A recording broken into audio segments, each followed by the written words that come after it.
எனக்கு பர்சனலாக மகிழ்ச்சியான செய்தி என்ன தெரியுமா? இந்த 12,000 சரிபாதி நிறுவனங்கள் பெண்கள் தலைமையேற்று நடத்துகிற நிறுவனங்கள் என்பதுதான். சிறந்த புத்தொழில் கட்டமைப்பு கொண்ட மாநிலங்களின் தரவரிசை பட்டியலில்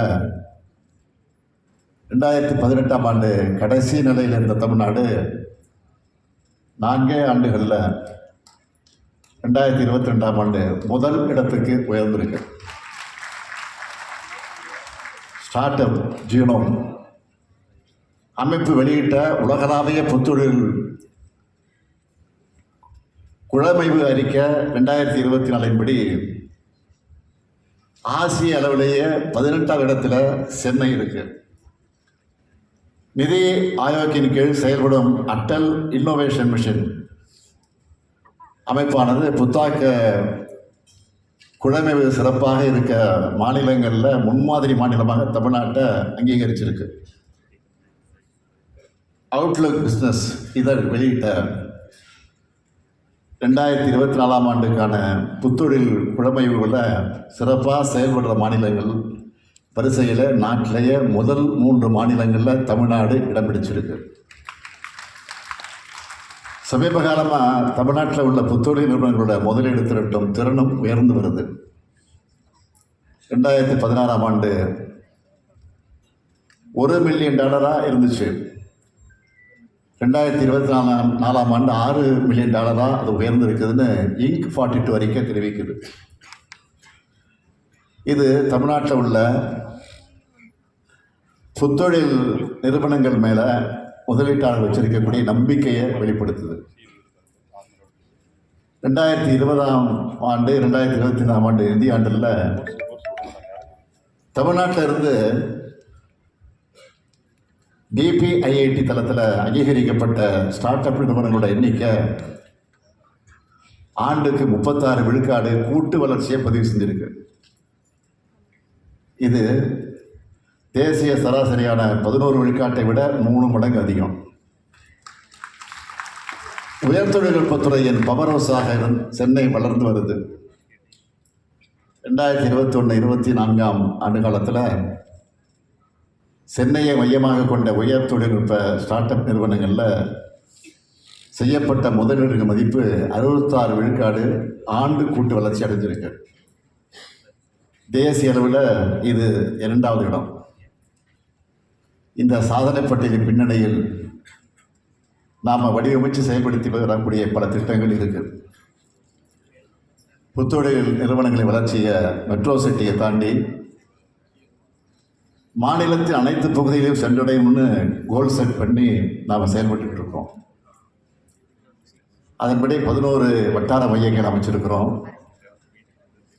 தமிழ்நாட்டோட எல்லா மாவட்டங்களிலும் இருக்கக்கூடிய இளைஞர்களுக்கு புதுயுக தொழில் முனைவு வளர்ச்சியில் பங்கெடுக்கவும், அதன் மூலம் மாநிலத்தின் பொருளாதார வளர்ச்சியில் அவர்களோட பங்களிப்பை வழங்கவும் தேவையான ஏற்பாடுகள் செய்யப்படுவது. தொடக்க நிலையில் உள்ள ஸ்டார்ட் அப் நிறுவனங்கள் நிதி உதவி கிடைக்காம தங்களுடைய முயற்சியை கைவிடக்கூடாது என்பதற்காக டான்சீட் என்ற ஆதார நிதி வழங்கக்கூடிய திட்டத்தை தொடர்ந்து செயல்படுத்திக்கிட்டு இருக்கிறோம்.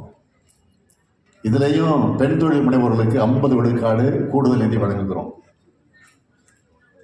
தமிழ்நாட்டில் அதிகரித்து வரக்கூடிய ஸ்டார்ட் அப் நிறுவனங்களோட எண்ணிக்கையை கருத்திலே கொண்டு இந்த நிதியாண்டில் இந்த திட்டத்திற்கு மட்டுமே 20 கோடி ரூபாய் நிதி ஒதுக்கீடு செய்யப்பட்டிருக்கு. எந்த துறையாக இருந்தாலும் எங்களுக்கு சமூக நிதி முக்கியம்னு ஏற்கனவே சொல்லியிருந்தாங்க. அப்படித்தான் பட்டியலினத்தவர் மற்றும் பழங்குடியினர் தொழில் முனைவோர்களால் நிர்வகிக்கப்படும் ஸ்டார்ட் அப் நிறுவனங்களுக்கு பங்கு முதலீடு வழங்கப்பட்டு வருது. முதலீடு வழங்குறதோட அந்த நிறுவனங்களுக்கு தேவையான தொழில் பயிற்சிகளும் துறை வல்லுநர்களால் தொடர்ந்து வழங்கப்படுது. இதுக்காக 2022-23ஆம் ஆண்டில் 30 கோடி ரூபாய் ஒதுக்கீடு என்பதை 2023-24ஆம் ஆண்டு 50 கோடி ரூபாயாக உயர்த்தியிருக்கிறோம். முதலீடுகள் தேவைப்படும் புத்தொழில் நிறுவனங்களையும் முதலீட்டாளர்களையும் இணைக்கக்கூடிய நோக்கத்தில் டான் ஃபண்ட் என்ற முதலீட்டாளர் இணைப்பு தளத்தை சென்ற ஆண்டு தொடங்கி வச்சேன். இதன் வழியாக புத்தொழில் நிறுவனங்கள் 129 கோடியே 24 லட்சம் ரூபாய் நிதி திரட்டி இருக்கு. பெரியார் சமூக நிதி தொழில் வளர் மையம், பெண் தொழில் முனைவர்களுக்கான தொழிலி பயிற்சி பட்டறைகள் நடத்துகிறோம். கிராமந்தோறும் புத்தொழில் திட்டம்னு ஊரக பகுதிகளையும் புத்தொழில் முயற்சிகளை ஊக்குவித்து வர்றோம். அதே நேரத்தில் உலகளாவிய தொடர்புகளையும் தமிழ்நாட்டு நிறுவனங்களுக்கு ஏற்படுத்தி தந்து வருகிறோம். துபாய், அமெரிக்கா, சிங்கப்பூர் உள்ளிட்ட பல்வேறு உலக நாடுகளில் தமிழ்நாட்டு நிறுவனங்களுக்கு இணைப்புகளை ஏற்படுத்தி தரும் வகையில் பல்வேறு முன்னெடுப்புகளை செயல்படுத்திக்கிட்டு வருது. பன்னாட்டு புத்தாக்க நிகழ்வுகளில் தமிழ்நாட்டு நிறுவனங்கள் பங்கேற்க உதவிகள் வழங்கப்பட்டு வருது. நான் முதல்வன் திட்டத்தின் கீழ் நடத்துகிற நிரல் திருவிழா என்கிற ஹேக்கத்தான்ஸில் ஸ்டார்ட் அப் தமிழ்நாடும் முக்கிய பங்கு வகிக்குது. நில் பிராண்ட் செல் என்ற பேரில் 250 நிமிட வீடியோ படம் மூலமாக பிராண்ட்களை எப்படி உருவாக்குறதுன்னு பயிற்சி அளிக்கப்படுது. இதுக்கெல்லாம் முத்தாய்ப்பாத்தான் உலகளாவிய நாடுகளின் பங்களிப்போட புத்தொழில் நிறுவனங்களுக்கென்று ஒரு சிறப்பு மாநாட்டை நம்ம மாநிலத்திலே நடத்தணும்னு முடிவு செஞ்சு இந்த மாநாடு ஒருங்கிணைக்கப்பட்டிருக்கு. 40க்கும் மேற்பட்ட நாடுகளிலிருந்து 250க்கும் மேற்பட்ட பங்கேற்பாளர்கள் பங்கேற்று இவர்களில் பலர் இந்த மாநாட்டில் நடைபெறக்கூடிய கருத்தரங்கத்தில் உரையாற்றி இருக்காங்க. இங்கே அமைக்கப்பட்டிருக்கக்கூடிய கண்காட்சி அரங்கத்தில் 21 நாடுகள் அரங்கு அமைச்சிருக்கிறாங்க. நாட்டிலேயே புத்தொழில் நிறுவனங்களுக்காக 40 உலக நாடுகளின் பங்களிப்போடு ஒரு நிகழ்வு முன்னெடுக்கப்பட்டு இருப்பது இதுதான் ஃபர்ஸ்ட் டைம். இங்கே வருகை புரிந்திருக்கக்கூடிய தொழில் முனைவோர்கள் எல்லோரும் இந்த வாய்ப்பை நல்ல முறையில் பயன்படுத்திக் கொள்ள வேண்டும். உலகின் முன்னணி தொழில்நுட்ப நிறுவனங்களான NVIDIA, மெட்டா, HCL, டெக்கத்லான் உள்ளிட்ட 15க்கும் மேற்பட்ட கார்ப்பரேட் நிறுவனங்கள் பங்கெடுத்திருக்கிறாங்க. புத்தாக்கம் மற்றும் புத்தொழில் சார்ந்த அரசின் திட்டங்களை செயல்படுத்தும் தமிழ்நாடு அரசு மற்றும் ஒன்றிய அரசின் துறைகள் அனைத்தும் இங்கே இடம்பெற்றிருக்கு. கேரளா, ஒடிசா, மேகாலயா, ஆந்திர பிரதேசம் உள்ளிட்ட 9 மாநில அரசுகளின் புத்தொழில் துறைகளும் பங்கெடுத்திருக்கிறாங்க. முதலீட்டாளர் சந்திப்பு நிகழ்வுகள் கூகுள், ஃபோன்பே, மைக்ரோசாஃப்ட், மெட்டா போன்ற நிறுவனங்களோட தனித்துவமான பயிற்சி வகுப்புகள், மாணவர்களுடைய புத்தாக்க கண்டுபிடிப்புகளை காட்சிப்படுத்தும் அரங்குகள் வடிவமைக்கப்பட்டிருக்கக்கூடிய இந்த மாநாடு எல்லாருக்கும் பயனுள்ளதாக நிச்சயம் அமையும். பன்னாட்டு புத்தொழில் அமைப்புகள், இந்தியாவிலே செயல்படுகிற பெரு நிறுவனங்கள், ஒன்றிய அரசினுடைய புத்தொழில் அமைப்புகளோடு இந்த மாநாட்டில் பல்வேறு புரிந்துணர்வு ஒப்பந்தங்கள் மேற்கொள்ளப்பட இருக்கு.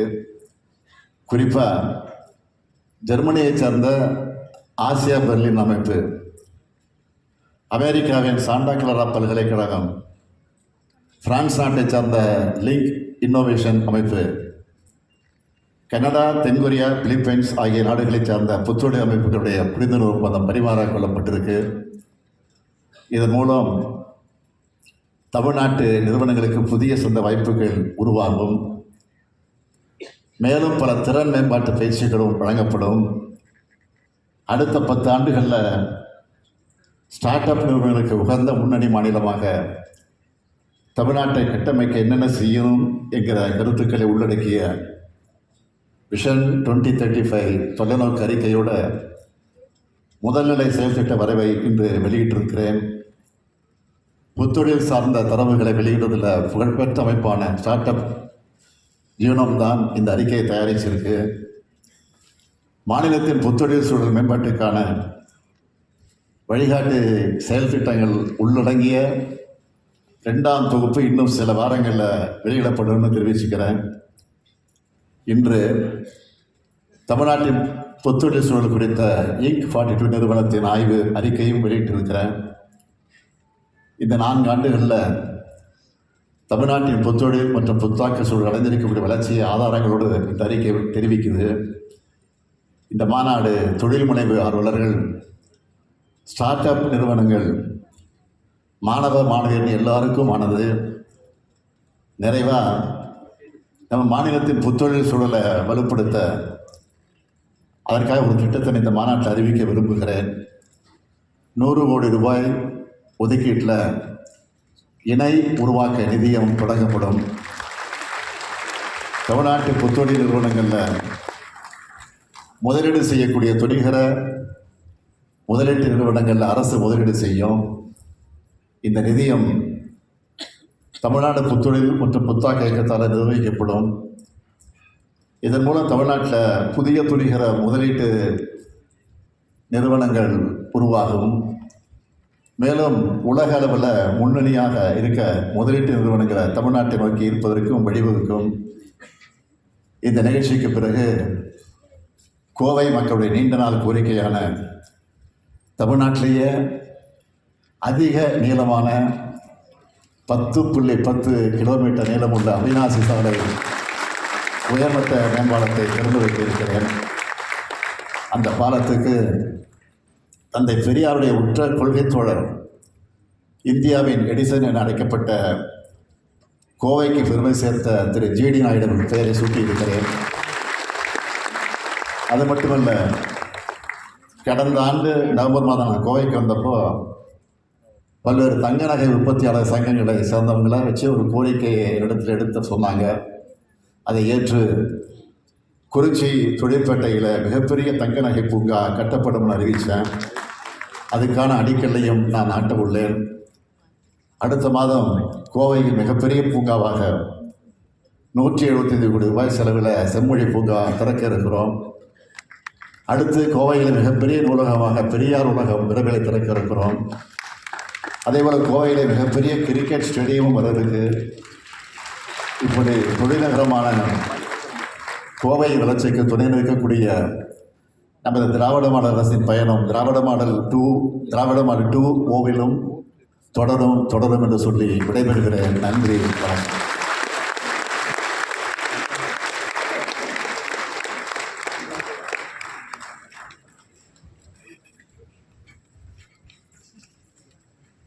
Thank you, sir. As we conclude our inaugural session, may we now invite